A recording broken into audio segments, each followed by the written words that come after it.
Assalamualaikum warahmatullahi wabarakatuh. Waalaikumsalam warahmatullahi wabarakatuh. Badhe nyuwun penjelasan Gus. Injih. Antara Allah dengan Robbi niku sing kados napa? Ngaten nggih? Nggih, matur nuwun. Assalamualaikum warahmatullahi wabarakatuh. Waalaikumsalam warahmatullahi wabarakatuh. Antara Allah dengan Rabbi itu bagaimana? Innallaha Rabbi wa Rabbukum fa'buduh hadza siratum mustaqim. Ini kalau nggak salah surat Maryam 36 atau surat Az-Zukhruf 64 ya. Sesungguhnya Allah iku Tuhanku, ya Tuhanmu. Saya ulang. Sesungguhnya Allah iku Tuhanku lan Tuhanmu. Jikalau Allah itu Tuhanmu, Tuhanku dan Tuhanmu, maka fa'buduh, sembahlah Allah. Berarti hu iku kembalinya tidak Robbi, hu itu kembalinya pada Allah.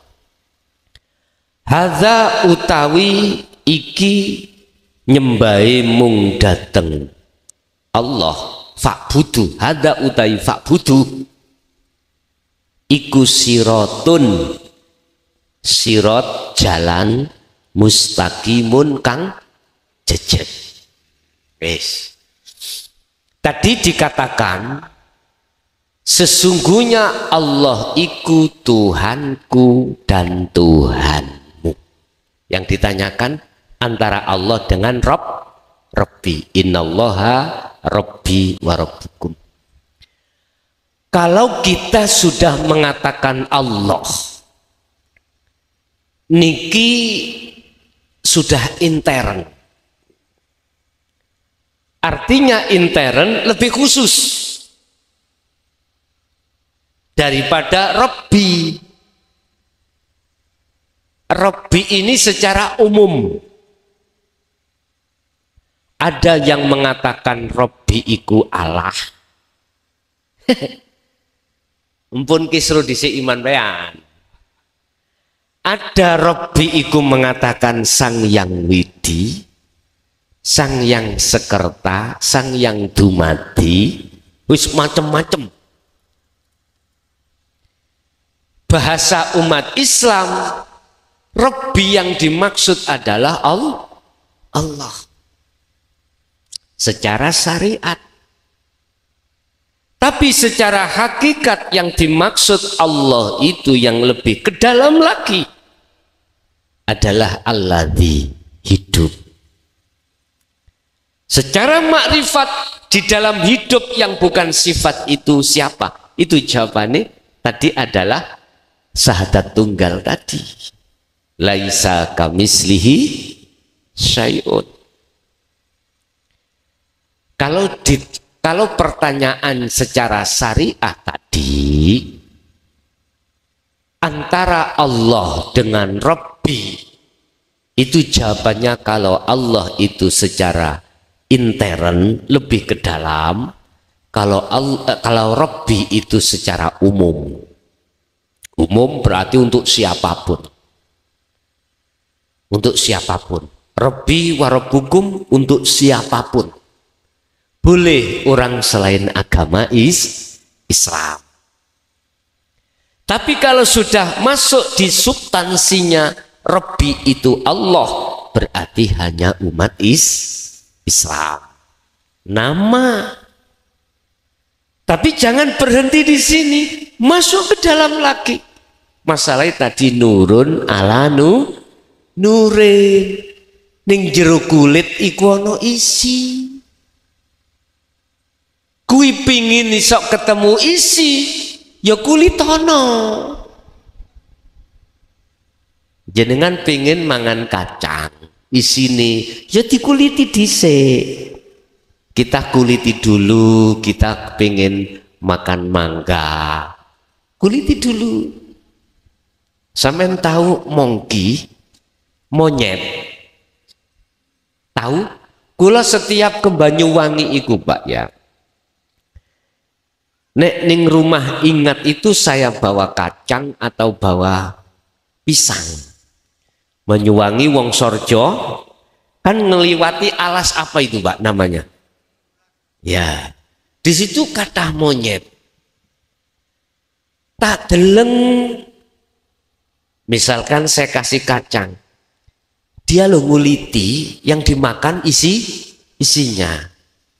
Saya kasih pisang, nggak langsung dimakan kulite, dioncai dimakan isinya. Jenengan ngoten. Lu terserah. Apa salah saya makan kulitnya saja? Iku hakmu.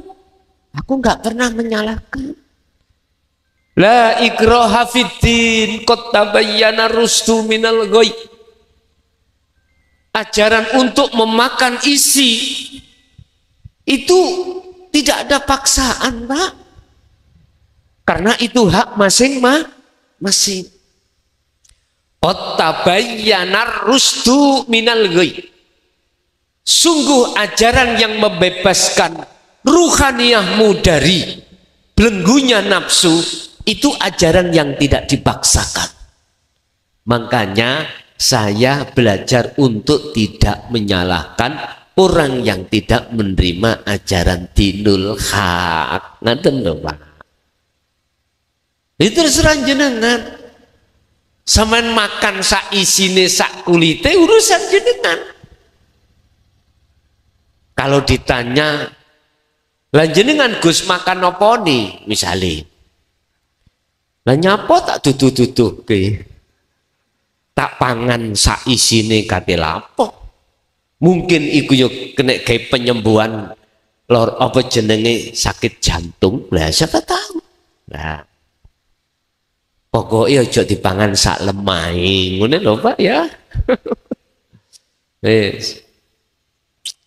Jadi Bu, Rabbi itu untuk umum, Allah untuk khusus dalam pandangan syariat. Tapi pandangan hakikat yang dimaksud Allah itu ke dalam lagi. Hidup masuk ke dalam maneh yang bukan sifat, wujud yang aslinya. Wujud kang sejati itu bisa sampai pada di situ manakala kita sudah lepas dari sifat basariyah. Terserah jenengan pilih yang mana, terserah. Tapi ayatnya fa'buduh ini marjeknya itu masuk kepada Allah. Tadi kan dikatakan innallaha sak temene Allah iku Rabbi, pangeranku, wa rabbukum lan pangeran sira kabeh. Jadi Rabbi wa rabbukum sebagai khobarnya inna. Lah gitu toh. Iku otomatis wis. Jadi Rabbi wa rabbukum iku ngabari. Hei, khobarnya ngabari toh. Hei wong Islam, pangeranmu jenenge Allah. Lho ngene lho. Kalau kau sudah tahu Tuhanmu itu Allah, fa'buduh. Niku memang syaratnya gak dicantumkan, Pak. Tapi disembunyikan. Langsung jawab, fa'buduh. Mestinya ada syarat. Apa syaratnya? Jikalau Allah ikut Tuhanmu dan Tuhanku, ya fa'budu, maka sembahlah. Lah konteks sembah ini antara syariat dengan hakikat nggak sama konteksnya. Kalau konteksnya kita di syariat, menyembah itu tidak akan pernah membahas ruhaniyah.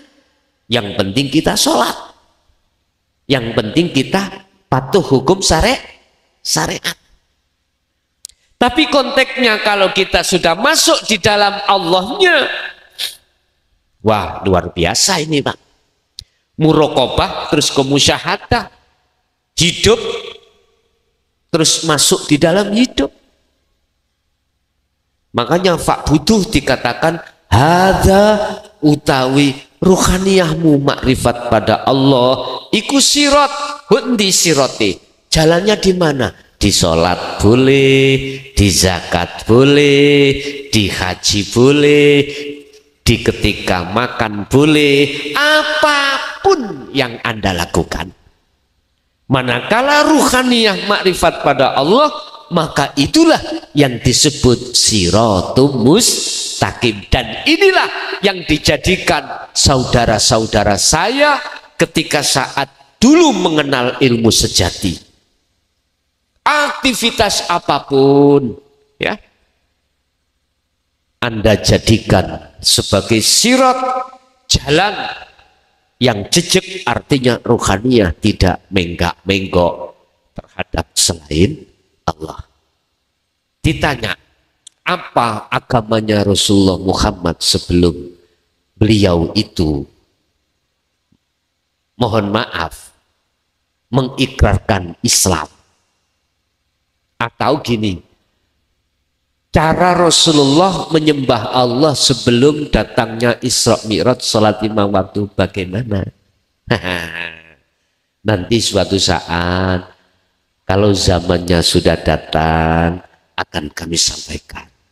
Artinya, mengapa umat manusia khususnya orang Jawa Pak nggih, sebelum kedatangan hukum syariat Islam itu dulunya memakai ajaran budi luhur yang terkenal ilmu sejati atau bisa disebut kejawen. Itu terjemahan dari dinul haq sebetulnya, cuman belum bisa diterima oleh masyarakat umum. Akhirnya dikemaslah oleh Allah sekarang yang bersumber dari bahasa Al-Quran. Akhirnya saya ambilkan dari ini bisa diterima daripada tidak, gitu.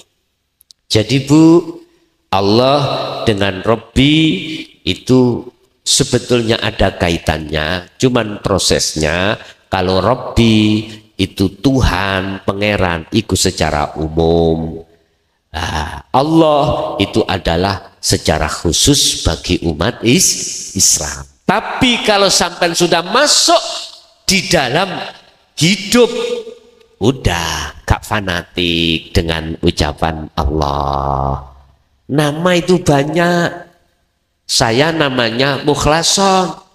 Ada yang memanggil saya Klakson. Ada yang memanggil Bel, ada yang memanggil Stevenson. Tetap Gus, iku duduk jenengku. Lah apa jenengan kok nyeluk Gus? Ngono ya aku yo noleh. Lah ya, wis tolong jenengan jangan fanatik dari sebuah nama. Kita tidak akan fanatik kalau ruhaniyah kita sudah kenal sesungguhnya sejatinya Allah di situ.